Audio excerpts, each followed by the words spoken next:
What's up, everybody? This is the daily fantasy show. The guys were just talking about Royals and projection systems and everything else, but we're here to talk about football here on the Insiders TV show, sponsored by FantasyElite, the app that you can get in the App Store. On today's show, we have these three beautiful gentlemen: Davis Maddock.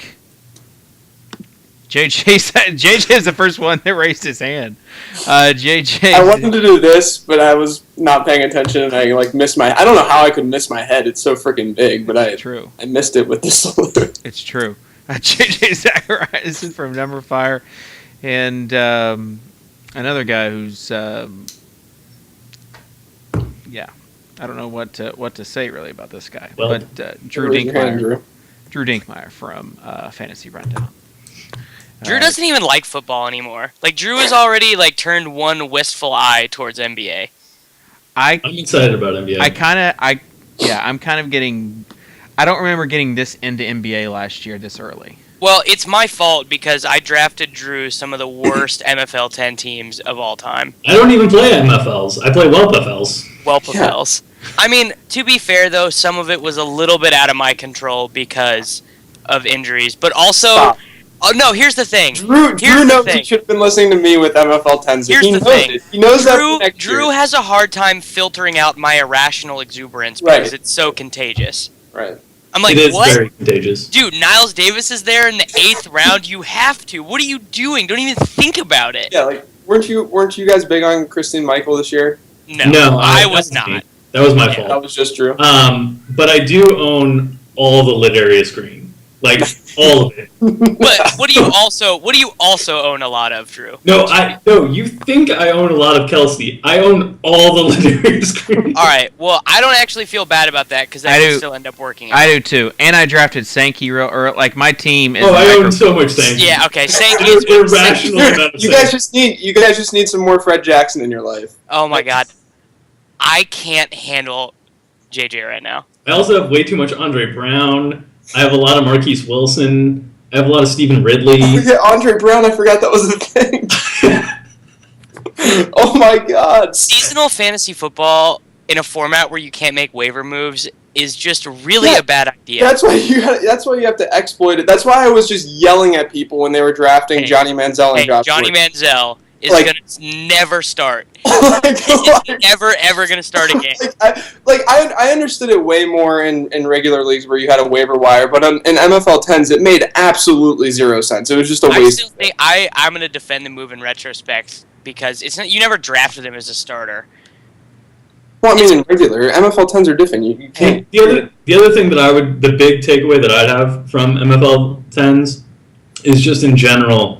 I think the roster construction is as important as the players that you're drafting. Yeah. I should have been taking 3 quarterbacks on every team, and I didn't do that. And now if I had an RG3 team or a McCown team, they're just preying on whoever else I have left. And so I should have been taking 3 quarterbacks. I probably should have taken 3 tight ends in spots. I would have had more Kelsey if I had done that and covered myself. Instead, I have 7 running backs and 7 wide receivers, and 4 of them are on practice squads, but they're really tall.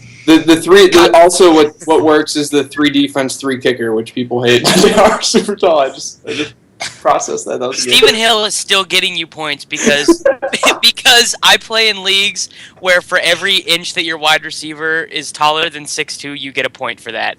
So he's getting a solid 3 points a week for you. You start, but it's 6'2", you start, and then if the guy's so Antonio Brown's at a -3 every week. Yeah, to start Marcus Wheaton has yet to score positive. Andrew Hawkins has never gets in double digits. Yeah, Andrew Hawkins was a -7 last week.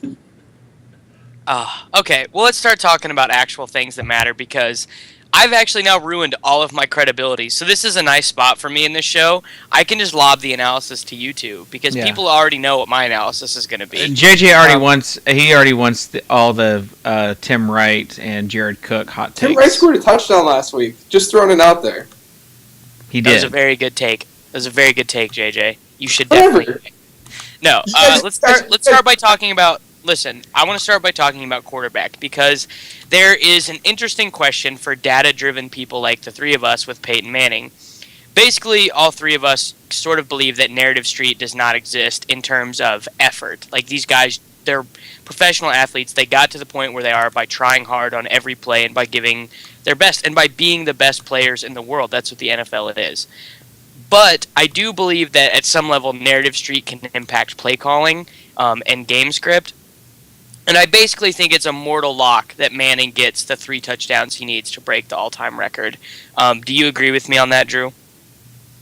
I wouldn't say mortal lock, but I would say Of course, you never would. I mean, that seems extreme and binary, but I think I do think that there's a likelihood that, they already play call a bunch of passing in the red zone anyway. But if you want to say that there's a likelihood that if he has 2 touchdowns, it gets tilted towards him throwing more in the red zone than I'm trying to pull up their stats now. That was for the hot take that just died. Than the 63% of the time that they do, sure. But does that have a huge impact on where, even if you adjusted for that in any sort of expectation, does that have a huge impact or change things? I don't really think it does. Yeah. Because I don't think it would. I don't think it would. They would feel that way throughout the entire game either. Like, I feel like they would only force that if they are to force that towards the end of the game, where that's not really a predictable thing. Yeah. Well, this is definitely a personal bias on my thing because I lost 2 years ago or 3 years ago. When did Matt Ryan break the yardage record? Whenever that happened, not Matt Ryan. Matt Ryan. I was like, what? Drew Brees. I lost a fairly high dollar seasonal league championship on Sean Payton and Drew Brees gunning for the yardage record. So that's also a game though that and this was the same thing I was saying about Demaryius the other week when he had the individual Broncos single season record, or single game record. I think it was 200 and something yards. If you're projecting that he's going to get an extra few yards once he gets up to 230, okay, but does that really impact things? And that's kind of what happened with Breeze's thing there, where he threw for 450 that day or something like that. Yeah, and it was just the last drive they passed. Exactly. So yeah, but can you accurately project that he's going to get to that point? I don't know. With Manning, with 3 touchdowns, that's basically his baseline. Well, I have another point to make, but I'm going to let JJ go first. Does it also have to happen right now? That's the other thing, is that usually when those things happen, it's they're either running out of time or if you're looking at Antonio Brown, for instance, he has that 5 reception streak going. The Steelers ran a screen to him just so that he would get that towards the end of a game. There are things like that where it's if it's game-by-game dependent, but this is not game-by-game dependent. He's going to get... Prime-time game, JJ. Unless he dies this That's week. what... It's in the Narrative Street Constitution that you... Next week's a primetime game, too. Boom. Well, you have to... Okay, so how does that work? Because you multiply the projection by one... You weight it by 1.5 if it's a primetime game for Narrative Street. No, I think the point that I wanted to make, though, is that Patrick Willis is probably not going to be in this game. His backup, I think Chad Borland, is actually a very good player. I know a lot of scouts liked him. But what I think that manifests itself in is it's death by 1,000 little paper cuts. It's a play call not being made the same way it would have been if the quarterback of their defense was in. It's a linebacker or a nickel corner being out of position, and it allows Manning to sustain drives in a way that it wouldn't be there if Willis was in, outside of just what Willis brings as a player, but what he brings as a leader of that defense. Not leader in an emotional sense, but leader in terms of X's and O's, play calling and understanding of the game. I think Manning is my top quarterback this week, and I a lot of people are on Rodgers, and I think that both of you are probably on Rodgers. But maybe this is me just being a little contrarian, but I think there are real football number projectionable reasons to believe that outside of Narrative Street. Yeah, I'm on. Are you on Rodgers as well, Drew? I'm on Rodgers. So here's the way that I've explained it. I actually had in our rankings, I had Manning 1, Luck 2, Rodgers 3, and that's a rankings taking into consideration floors essentially. I think Rodgers has the lowest floor because they play such low volume in the Green Bay offense. They're averaging 10 less pass plays a game than Andrew Luck.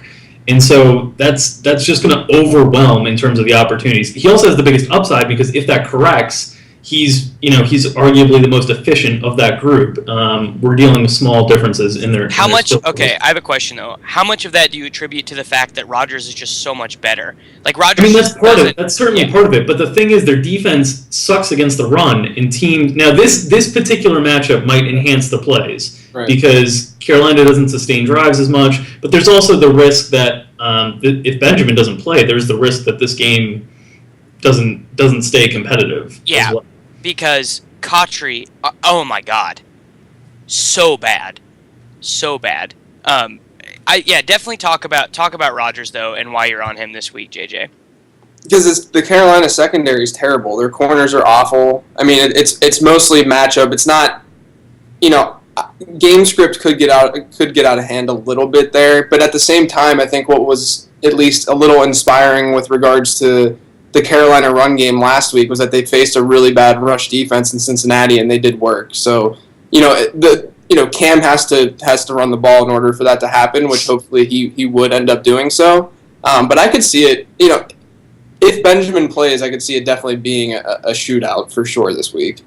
I agree with that. I need to say this for Drew too. Also, another reason that Green Bay doesn't pass that much is when you can hand the ball off to Eddie Lacy, you have to do it. You have to make that move. Oh my God.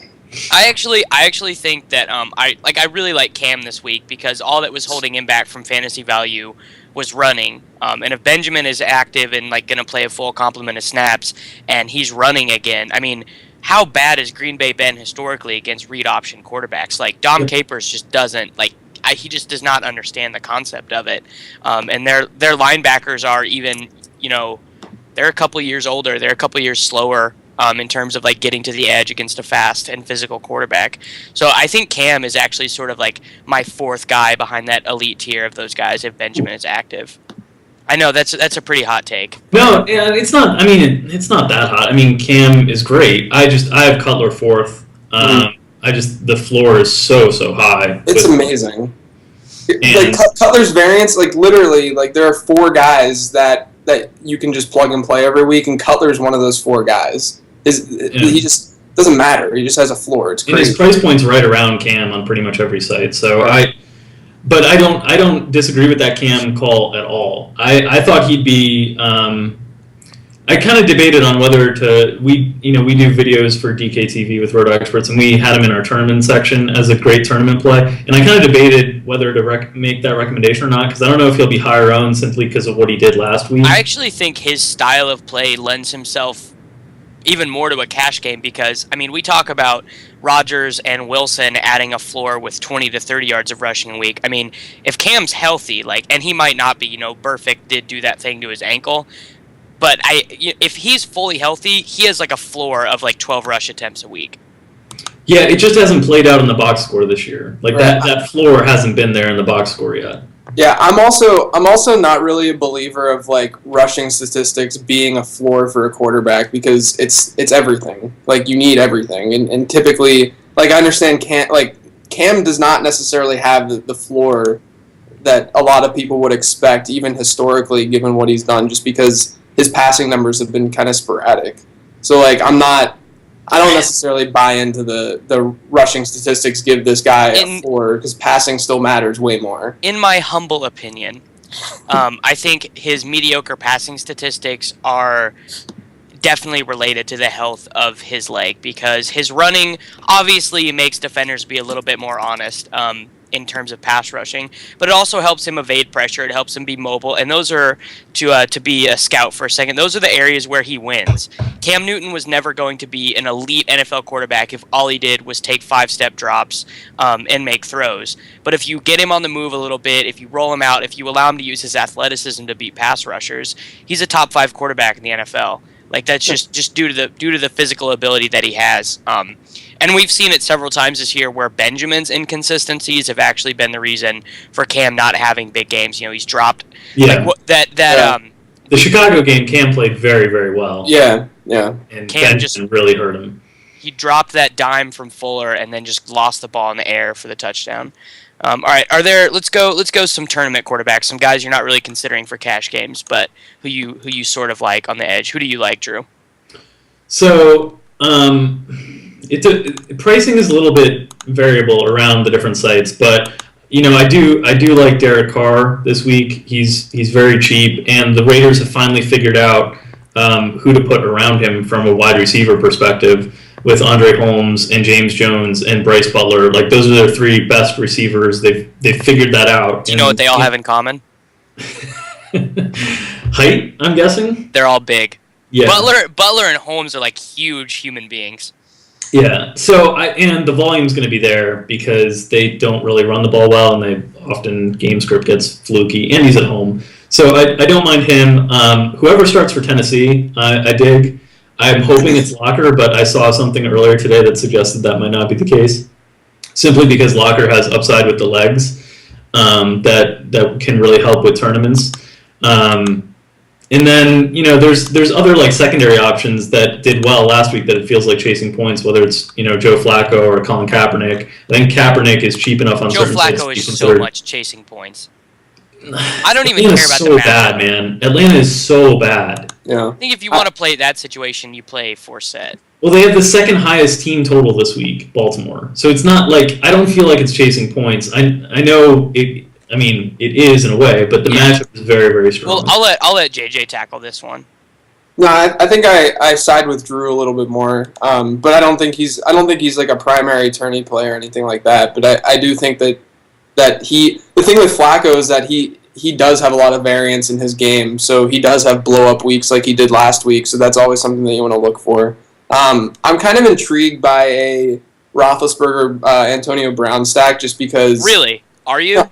I mean, like, yeah, because I think a Romo Dez stack could really pay off. I'm saying Roethlisberger's super cheap right now on both DraftKings and FanDuel, and Houston surrenders the most yardage to number 1 wide receivers in the league. So there's there's something to it there. Obviously, Brown has a high floor because it's Antonio Brown, but it's like the matchup itself doesn't scream phenomenal for Roethlisberger. It's not great, but I think it's still an interesting one. And then Russell Wilson's really cheap on DraftKings. Yeah. So I like Russell a lot this week. I think what's really intriguing about him is that pass protection's obviously been big for Seattle, and St. Louis cannot do anything to get to the quarterback. So I think that could be really big for him. Yeah. So the point I wanted to make about Flacco was that Atlanta has been so spectacularly bad against the run that people are just running it in against them rather than throwing it. Like, even Cutler ended up not having a great game last week.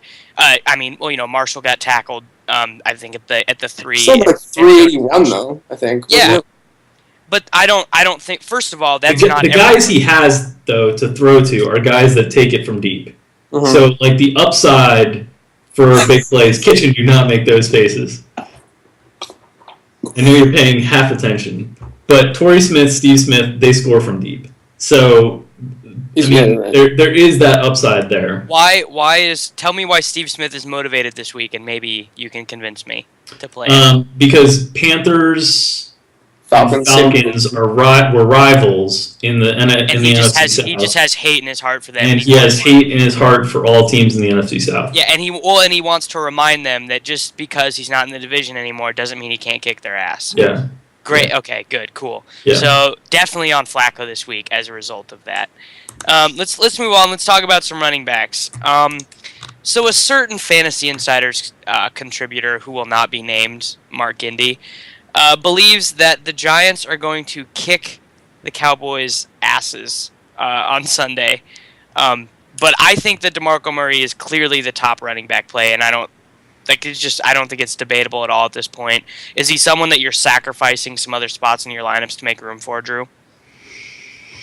So here's the thing. When Forte and Murray were getting all this crazy volume and they were priced sort of in the same realm as everyone else, there was some extra value to be had there because, they were getting much more volume than all the other top running backs. Now there's a huge gap between them and the next group. So now that volume is kind of priced in, and there's guys falling to the second level that I really, really like. So I'm less inclined. I'm not going to knock it because I do think Murray's a great play, and I think Forte is a very solid play on PPR sites. Just the floor is very, very high. But I do find myself using secondary options at the running back position. Yeah, and just to be clear, I'm just trolling Mark. He doesn't think that they're going to get blown. He thinks that they're going to blow the Cowboys out in the first half. He thinks the Cowboys are going to come out flat because it's a trap game. So where are you at on Murray and Forte this week, JJ? Are you also not paying up for them? Yeah, I agree with Drew. I think that there's other guys that their prices dropped a little bit, or there's guys that are in really favorable matchups, like a Justin Forsett that you mentioned earlier. That I'd just rather would spend like on DraftKings $4,000 less on him and build elsewhere. Yeah. If someone recommends Le'Veon Bell one more time. That's actually what I was just about to say. So. Oh. Yeah, it's definitely about to happen. All three of us are pragmatic people that look at the top. Like, if you just go pull up the top 10 guys in rushing yardage, he's the only one with only one touchdown. Like, not like rushing and receiving combined. He's the only one. I just don't understand. I don't understand the hate, to be honest. Like, the worst he's finished in a single week is running back 16 in PPR league. He's got 100 total yards every week and at least 4 catches every week but one. Right. Like, there's nothing wrong. That's a pretty good floor to start with. Yeah, he's been terrible, guys. If Ben Roethlisberger does not want him to score, Ben Roethlisberger is an a-hole. I agree. Right. I agree.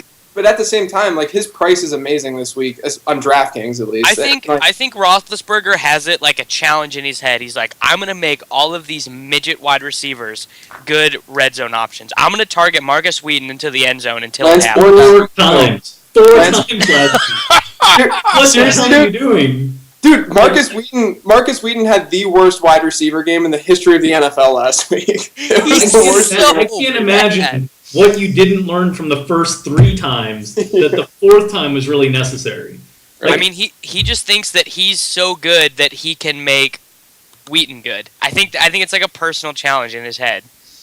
I don't know. But yeah, Le'Veon is like an excellent play this week, and his price point on DraftKings is incredible. And like you beat Houston on the ground too. Like that's what they've been. Yeah, they have the 29th ranked rush defense by adjusted DVOA. And like Todd Haley actually opened up last week. They ran the Steelers ran the ball like crazy to start the game, and they were doing it with some success. And they just kind of, after the defense couldn't contain Brian Hoyer, they started throwing it a little bit more. But like I don't know, I just don't I know that Le'Veon's not scoring, but at the same time, it's like the one week that he did score, he was a top 3 runner. Or was he the best running back that week? It was week 1, right? Week, yeah.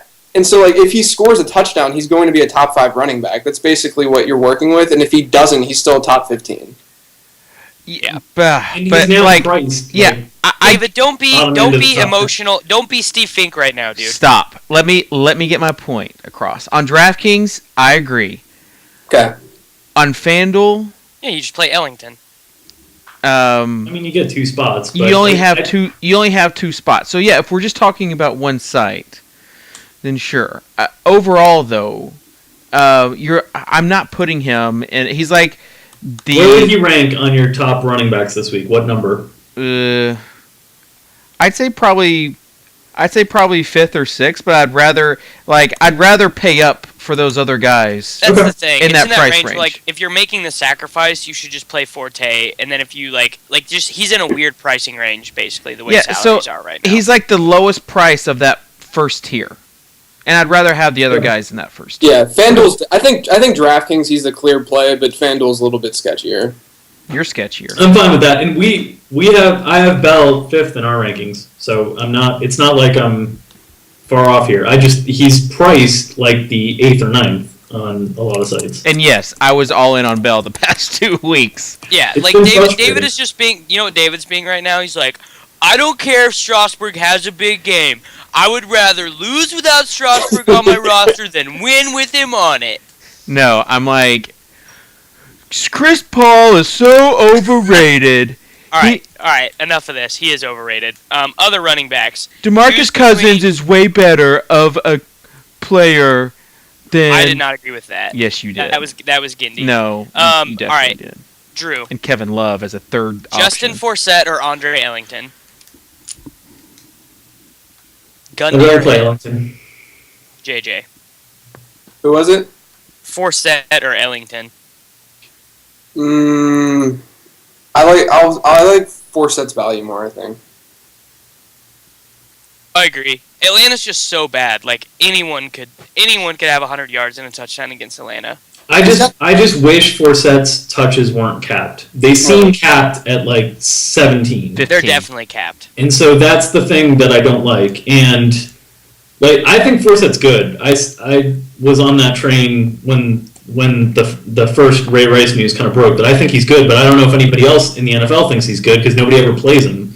So he's actually had stints before. He had stints for Seattle. Yeah, but they all came at a desperation. He's averaged 5.1 yards per carry in his career, over 400 carries. It's not like he's got the most rushing net expected points in the entire league. Like he's really been good. the best running back in the league this year. Davis, are you hearing any coach speak out there about splitting carries or anything? I don't even read this stuff. Did someone say something? No, I'm just wondering. Drew, is there a joke that I'm missing here? No, Eno Saris didn't write anything. Oh. I thought Eno would be switching his coverage now that the Royals have already been predetermined as the World Series winner. I guess that didn't happen. Yeah. All right, so here's the question that I actually have for you guys. Okay, before you get on that question, I really do want, Forsett, there was 15 to 14 carries last week between he and Pierce. Taliaferro only got 2 carries, so I really want to know Drew and JJ's opinions on playing a guy like Forsett when you're not sure if they're still going to split the carries or not.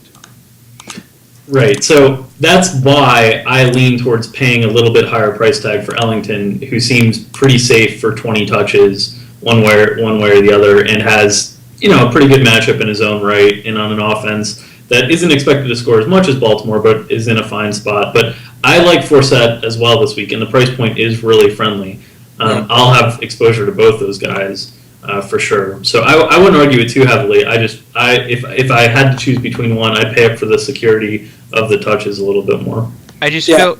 Yeah, go ahead, JJ. I would say I like Forsett as just a better value this week, but most of that has to do with the fact that last week he didn't get a single target because that game got so out of hand. Yeah.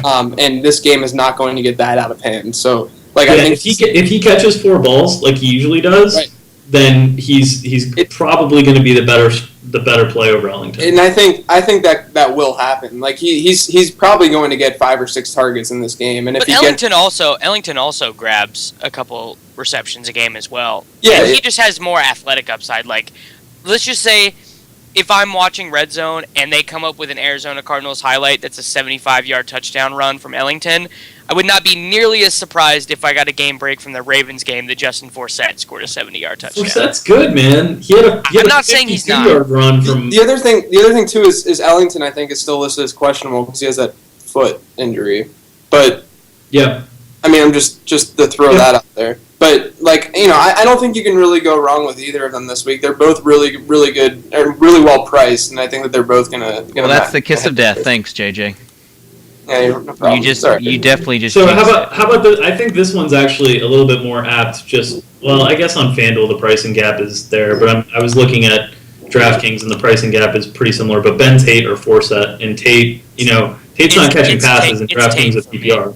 It's Tate. It's Tate for me. I love me some Ben Tate. I love Tate too. The only thing that is annoying is Hoyer does not throw to running backs. I know. So you're conceding. He also only. But he really doesn't throw to running backs. They have combined less than 10% of the team targets to running backs. Ben Tate's never been a pass catching back though. That's the thing with him is that he's actually been really, really inefficient as a pass catching back. I think it's just he has clear upside. They're going to run the ball so much, especially against Jacksonville, and I think that he's going to get 3 or 4 goal line carries probably this week. Yeah. And the good thing was last week is that people look at the box scores and see Crowell with the touchdown or see Crowell doing well, but they're still feeding Tate when they're close to the goal line, which is what you need. Yeah, and I am just scared. That's why I'm scared of that Ravens running back situation. Well, you don't want to force it.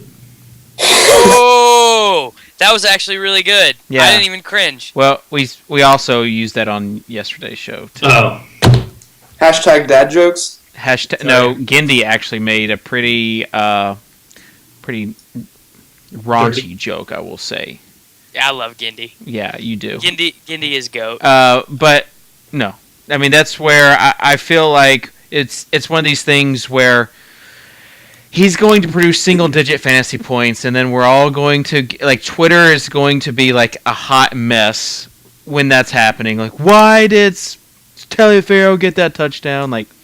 I can see it happening as much as I can see Forsett going off. He's scored at least he's scored double-digit points every week. Yes, for he what has. It's worth. He For what it's worth. Oh, I mean, that's the other thing. I have he's gotten like at least 2 red zone opportunities every week with Forsett. So it's not like he's getting pulled around the goal line. I'm searching through my spreadsheet now to see what the exact number is. It was 2 or 3 he's had at least every week.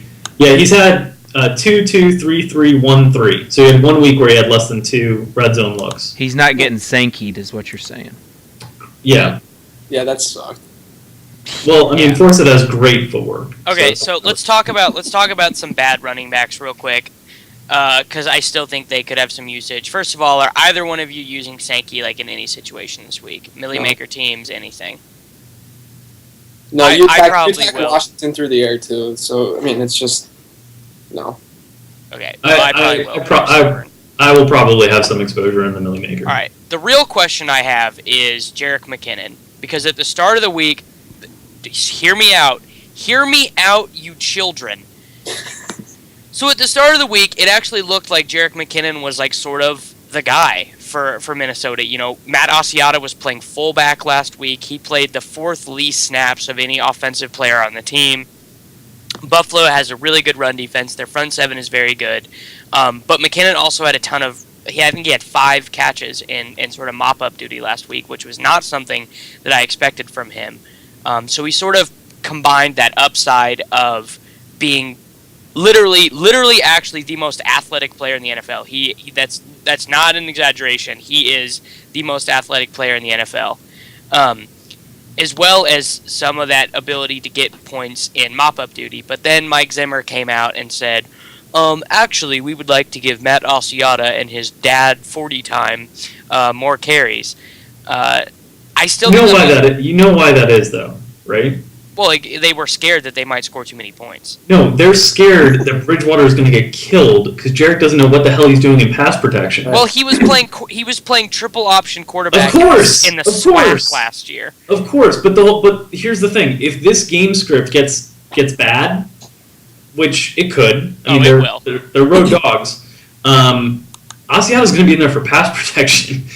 So that's I love McKinnon's upside and his athletic ability, but I'm a little bit concerned about how often he's going to be on the field if the game script gets poor. Yeah, and let's not ignore the fact that this is literally the worst matchup that he could possibly have. I don't think the Bills have allowed a running back touchdown all They week. haven't, and I didn't write him up this week. I'm not touting him. I'm not saying that he's a good play. But I also would not be surprised if he had 25 fantasy points. And I'd play him over Storm Johnson. Oh, Drew, how good does it feel to watch a player that you publicly shat on be terrible? It's better than watching a player that you pouted. It's not great when I get a text 4 minutes after a game start. Yeah, he scored. I get 5 texts from friends I'm so sorry. I definitely hit Drew up with one of those, and then probably Please explain your reaction, because it's just one of the funniest things you've ever said to me. So I was at a wedding last weekend in Jersey, and we were having a barbecue on the beach the day after the wedding, and I just looked at the phone, and it was just blowing up with Storm Johnson touchdown alerts, and I told Davis that I looked at the phone, and I looked at the ocean, and I thought about just walking in and never coming back. I almost did it. I had the same conversation with people about him because they're like, "Oh, I'm going to play Storm Johnson. This is going to be." I ranted about Storm on this show last week. It's so dumb that people think that this is a thing because this when backup running backs become starters, people automatically think that they're going to be. You know what is driving this? And this is, I'll be honest, as the fantasy analyst community, we've done a bad job at this because we've referred to late round running backs as lottery tickets. And everyone thinks lottery tickets are the same value because that's how it works in the lottery. But that's not how it works with human beings. Jerick McKinnon is 300 million lottery tickets, and Storm Johnson is 2. Exactly. So people just don't get it. They don't understand that these guys are any different than one another. So anytime a new one gets up, they're like, "Oh, I need to go get one of those." Well, this is another thing. People don't even know that you can that combine results are publicly accessible. Like I get questions all the time, like, oh, how do I look up someone's 40 time? Like it's just NFL Combine results. Or you could just literally Google their name and it pops up. Yeah. Just Google Storm Johnson 40 time and it pops up. Yeah. Storm. Oh, that's another thing. The cool name corollary is so incredibly real. You guys remember Ace Sanders for the Jaguars? People thought he was a good player. He had like an 11.8 agility score. That is. There are defensive linemen who crush that, dude. I mean, let's be honest. The Jaguars analytics department is like a baby. Yeah. It's just a big baby name. Their analytics department is that con dude's mustache. That's all it is. Oh man. Okay, let's do wide receivers.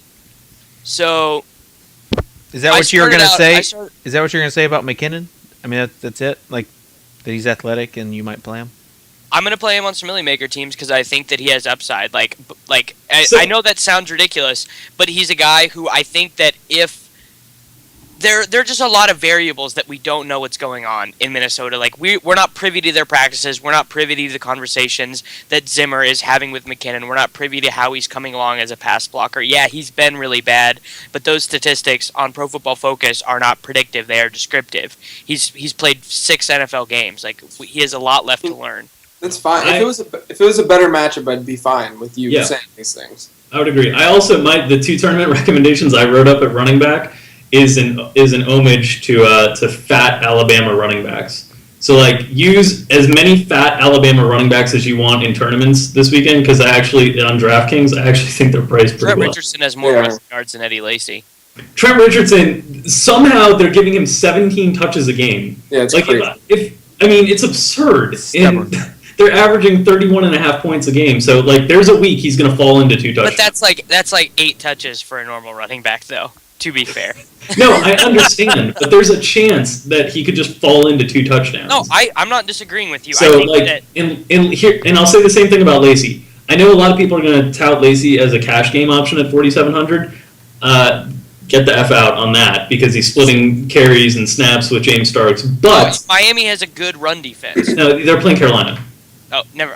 Yeah. Why did I think that? They played Miami last week. Yeah. So, but if things break right, Lacy could have that game that he had against Minnesota. Like that's not unreasonable in this matchup, which is favorable.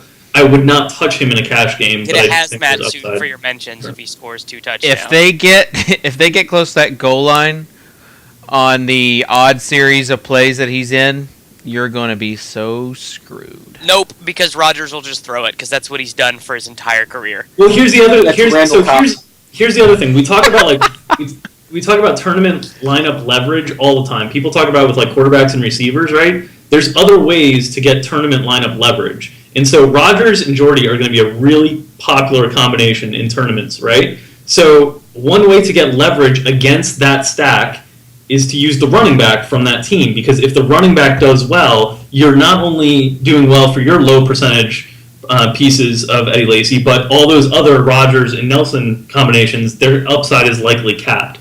So it's another way to get kind of tournament leverage to your lineup. That is really intelligent, and I've never... Yeah. So you're saying Cam and Eddie in the same lineup?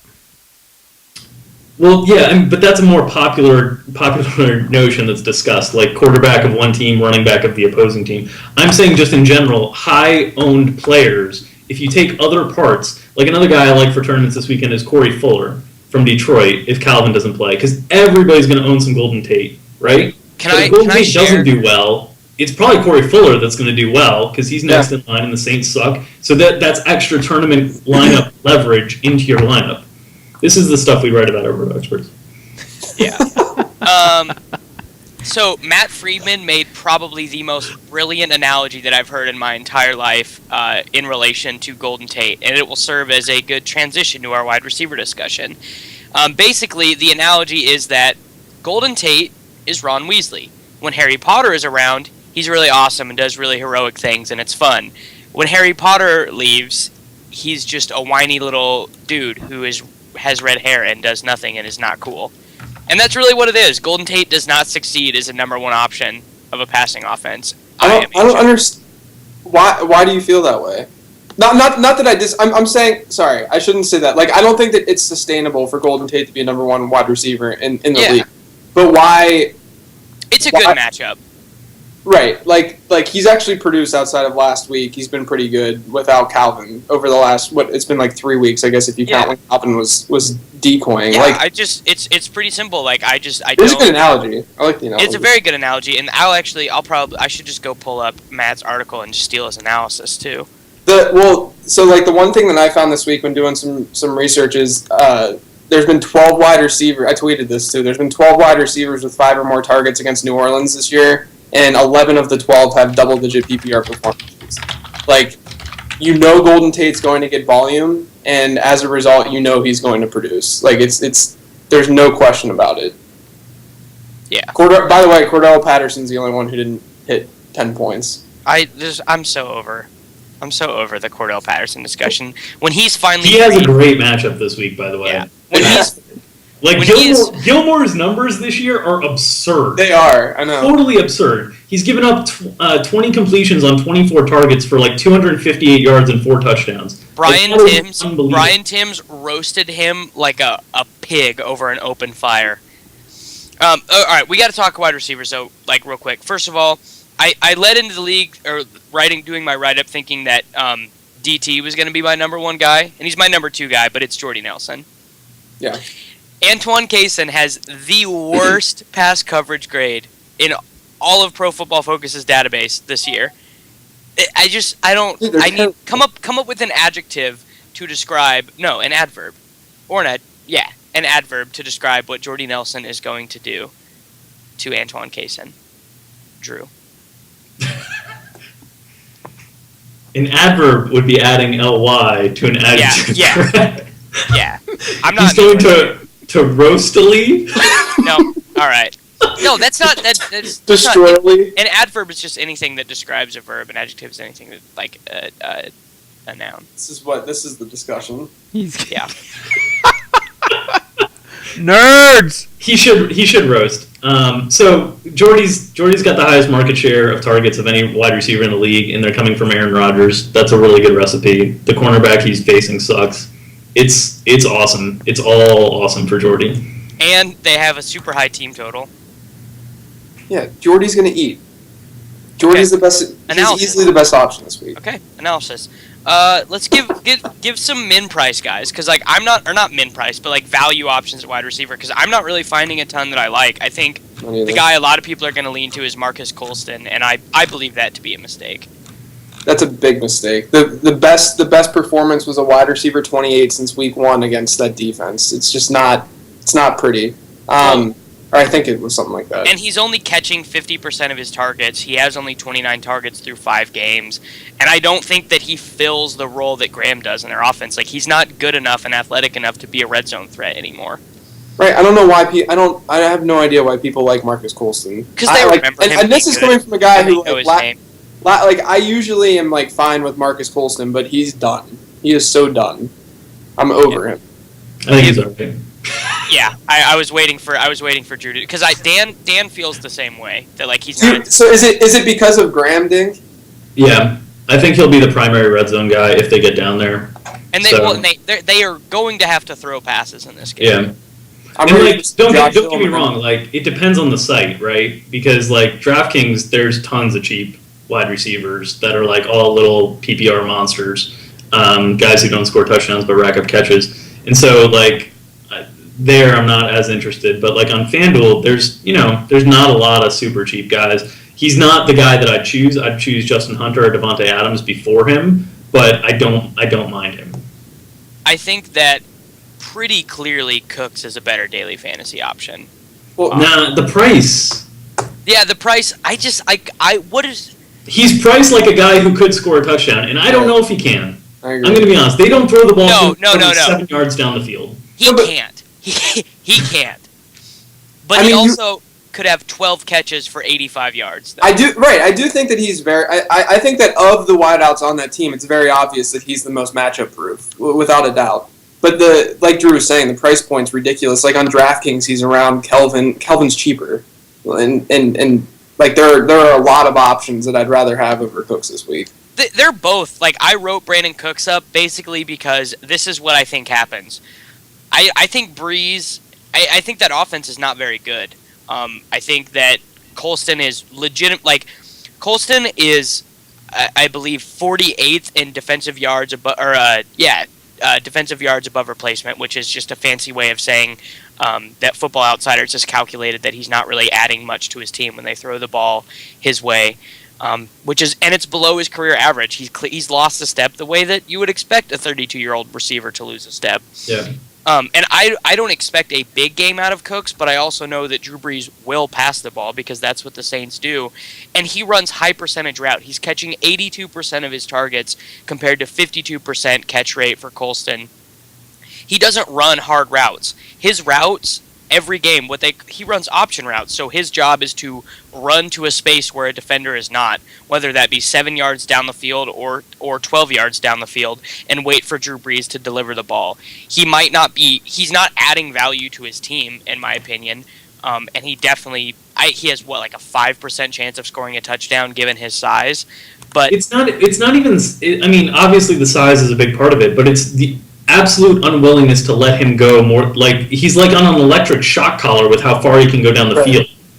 It's so ridiculous. And this was a guy that, like, he made plays down the field. He was a very good down the field player in college, so I don't understand. I won't let him try to run past anybody. It's so frustrating. I'm not really, like, Dink and I were talking about this in DM earlier this morning. I'm not even, like, if you're chasing touchdowns, I'm not against, like, going with Josh Hill at tight end, because I really think with their bye week, they are able to game plan with a guy that's much more athletic than Ben Watson. He on Player Profiler, Josh Hill comps to Tyler Eifert. I mean, he's actually a measurables freak.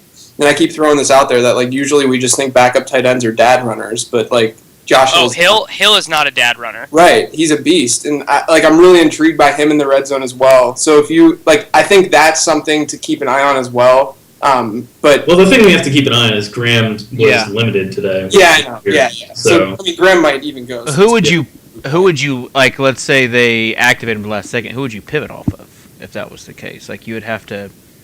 If they activated Graham? Yeah, you have to have kind of a plan. I wouldn't own any Saints if they activated Graham. I probably won't have very many in the first place, but the matchup's ridiculous. Like, it's tough. It's a tough matchup.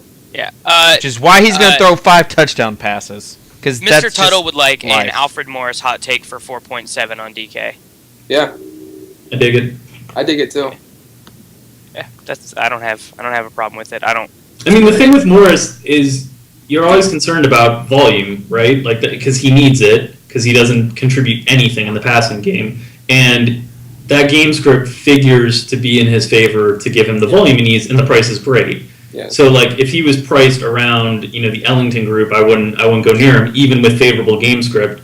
But there's a little bit of risk taken off the table by that price tag. Yeah, they're 5.5 point favorites, I think. So he should be good. All right. So last thing, tight ends. I want to talk about Larry Donnell real quick. I wrote this in my write-up. So there are 2 stories you could tell yourself about Larry Donnell. One is that he caught every passing touchdown for his team his senior season. Like, he had a 100% dominator rating when he played his senior season in college, and that the player that he was for the first 4 weeks of the season is who he is. He's the best red zone threat on a team that is relying on a not very good rookie in Odell Beckham and an inconsistent Ruben Randle. Or you could tell yourself that he played at Grambling State, ran a 4.940, and it was more fluky that he had that 3 touchdown game than anything else. I'm a little bit closer to thinking it was sort of fluky, and I actually think that he's replacement level over the long term, but I'm open to being wrong on that. Which side are you on, JJ? I think I'm not really on either one, because I think a lot of the issue with Donald is that he's going to stay on the line because they need pass protection. That line was terrible against Philly last week. And I'm afraid that that's what's going to end up happening with Larry Donnell. Denny and I were talking about it on Living the Stream this week. I'm not really that comfortable in using him, even though the matchup is beautiful against Dallas this week. I'm just afraid that he's not going to run enough routes. Yeah, just when presented with the facts, because we don't have a large NFL sample on him, it's very hard to determine whether or not he's actually any good. I think that the offense is tight end friendly, and McAdoo being an ex tight ends coach helps, and I think that's what we were seeing through the first 4 weeks of the season. But at the same time, like that offensive line isn't playing very well. Now you have the injury to Victor Cruz, so things are getting jumbled a little bit. It's just very, very difficult. Not only that, but like you never know what the heck happens anymore against Dallas. Yep. Drew. Yeah, so the routes run thing is interesting because I didn't really think of that. I'm looking up his route numbers. 22 last week. I have 25 on PFF out of 41 snaps. Bad. But it's been pretty stable. He had 38 against Washington, which was high, but they also ran a season high 59. Last week they only ran 41 snaps. They didn't have a lot of opportunities. Because they were getting their souls crushed. Yeah, I think he's good. Like the touchdown catch he made last week that got called back was a really nice catch. Everything nice hot take. Everything I've watched this season, like he looks like a good tight end, especially in the red zone because he's huge. So, minimum price points, I don't mind it in a really, really friendly matchup, but there are a good group of, value tight ends that I like and will probably use ahead of him. But I did write him up for our content this week. Yeah, I wrote him up too because I think he's an objectively good play, and part of the thing is that I need to get better at is I have a hard time coming around on guys who don't come up in my model. Like, it's hard for me to reconcile the fact that, because, I have every player who goes to the combine in there, and so guys who don't test well, in terms of production or athleticism, it's hard. But he didn't go to the combine, right? So when I plugged him into my model retroactively, he looked okay because of the Dominator rating thing. But it's just hard when these guys come out of nowhere. Do you think that's a character flaw that will get better? I don't know. It doesn't really have anything to do with my character. It's objective analytics. Well, it's the fact that you're saying you have a hard time coming around on it. I think that's more... but I also know better than to play Odell Beckham for whatever ridiculous price he's at on FanDuel. So you're saying character flaw? Well, I don't know what I don't even know what that means. Jared Cook. Yeah, I was waiting for it. I don't know. Talk about it. I'll let you. Dude, he had 21 targets in the last. Well, that's what. Apparently, there was some target data that was misunderstood on Twitter. Fantasy data had Jared Cook at 21 over the last 2 weeks, which is insane. He's got a great floor in full PPR formats. I don't mind him at all. If he finds the end zone, he's a tight end 1. I like me some Jared Cook. I shocked. The last time, look. The last time I pimped him on here, he was a tight end 5. So let's see what happens. Well, I mean, actually, guys, you should definitely listen to JJ about tight ends and quarterbacks because he should. I don't know if you know this. He's made a living off of it, pretty much, off of being right about tight ends and quarterbacks. No, Seattle's actually pretty you can. They've been terrible against. Yeah, they've been terrible against the tight end. It's an interesting matchup, and he's getting volume. That's what I look for. I mean, that's what you should look for in tight ends. He should have won a guy $1 million on Monday. Yeah, that was brutal. I mean, he was wide open. He was wide on open. the 5, and then he had a wide open. Yeah, it was a $950,000 overthrow. That's the thing, though, is that that week against Dallas, whenever I talked about him, he dropped that touchdown, and then that play where it was I think it was a pretty bad pass, but that's what Jared Cook does. But regardless, he's still putting up numbers. He hasn't been bad this year at all. Did you see what late round Mongoose? No. It's the best Twitter account. That is my favorite Twitter account in existence. It's so good. He said something like he was glad, he recommended Jared Cook because where they live by the stream, they like it when people drop their food because it makes hunting and gathering a lot easier. It's very good analysis from late round Mongoose. It's so ridiculous. Okay. So can I throw out one question, strategy-wise, that I want everybody's opinion here and also in chat, because I am really struggling with this. Is tonight the type of game that you sign up for Thursday games because you fade Thursday? Yeah. Yes. 100%. 100%. Okay, so hear me out, because here's what I'm struggling with. Is what we've thought the past 4 weeks. That's very true.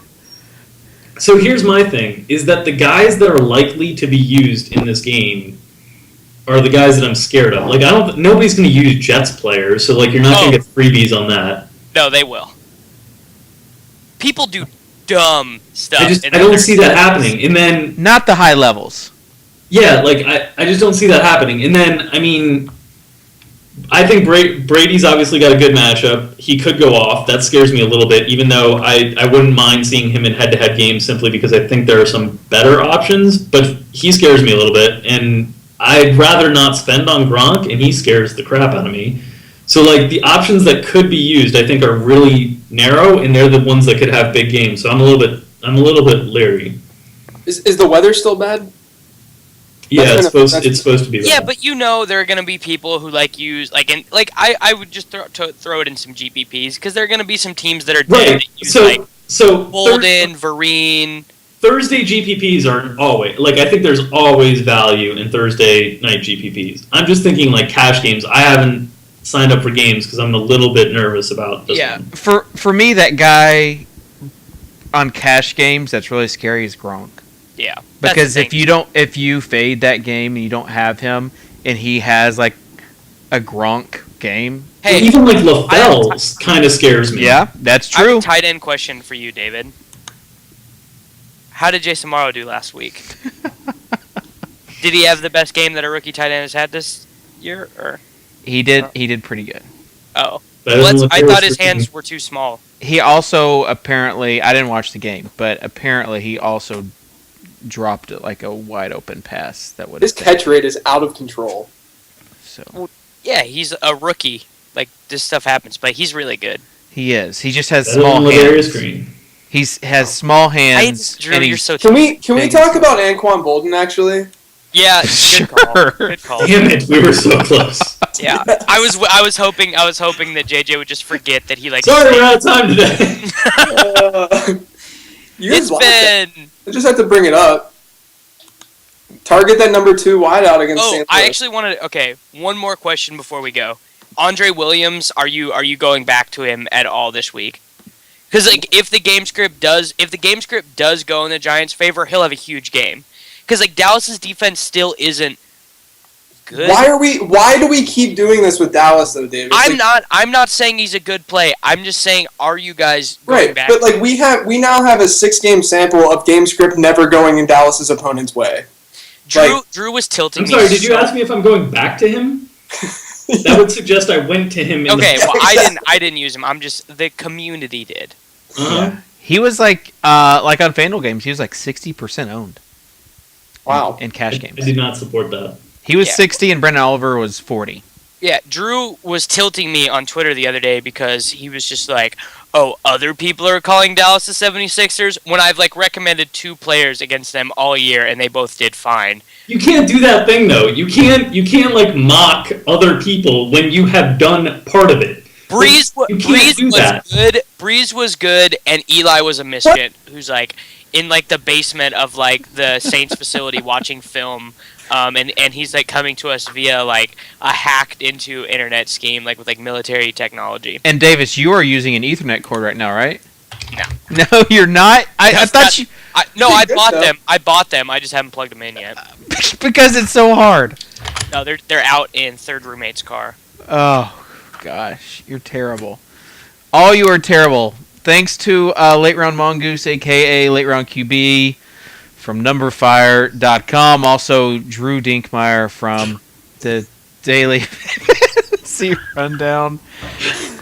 They're at rotoexperts.com. You can also a DraftKings Pro. You can also catch them on DKTV. And to Davis Maddock. What can we say about Davis that hasn't already been said? Maddock. That my absolutes destroyed last week. You could say that. Yeah. Feel like we need to tone those absolutes down for NBA though, just by our initial talk. So we'll see. Oh, NBA is I don't have nearly as strong hot takes on NBA because I'm not as smart about it. Well, when you're saying Chris Bosh might be a top 5 player, that might be overstated. He's a top 10 player, but Drew knows more about the NBA than me. Drew's I won't not admit that for NFL, but Drew is way smarter. Drew is way smarter than me about the NBA. Oh yes, and the sky is blue. So with that,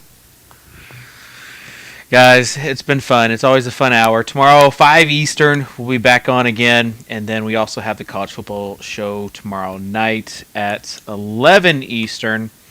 And hopefully Davis and Jordan will be like in the same room. That's legitimately my favorite show on FI TV. I think that probably goes for most people.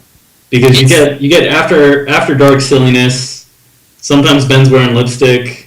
Yeah, all the time he's drinking red wine. Yeah, it's Jordan and I before we go out to the bars. I really miss, like, I haven't gotten to college football this year as much as I was hoping to, just because of dad life and biz life and everything else life. But I really do miss doing that show. So I feel like I need to get into it. But then NBA's coming up, so I spend the whole show looking up animal pictures online for comps for people in chat. It's like the Rocky. It's a lot of fun. Yeah, it's like the Rocky Horror Picture Show. No one DFS. else will ever best JJ as a mongoose or Dink as a parakeet or Smiz as a sun bear. Smiz is a sun bear. No, wasn't Leone the Leone is a grizzly bear that just got his ice cream taken away. So that one's amazing. And Jordan is a capuchin monkey. Yeah, that's right. And by the way, everyone who talks to Jordan on Twitter, he'll like hardcore life tilt if you call him a capuchin. Like, he hates it. So definitely do that as much as possible. I really feel like I live vicariously through Jordan and Davis as far as when Ben and I were roommates in college, because it would have been us. It would have been us in college. Ben was like, he was a quote a minute. Like, he would be so he did much. What a minute in college? What's that? He did what a minute in college? Quote. Oh, quote. Okay. Jordan is not intelligent enough to be a quote a minute, and it's unfortunate. Well, I didn't say Ben was that smart. Anyways, we'll see you at 5 Eastern tomorrow. Thanks to Drew Mark Indy is a kangaroo. Drew, JJ, and Davis. We'll see you later.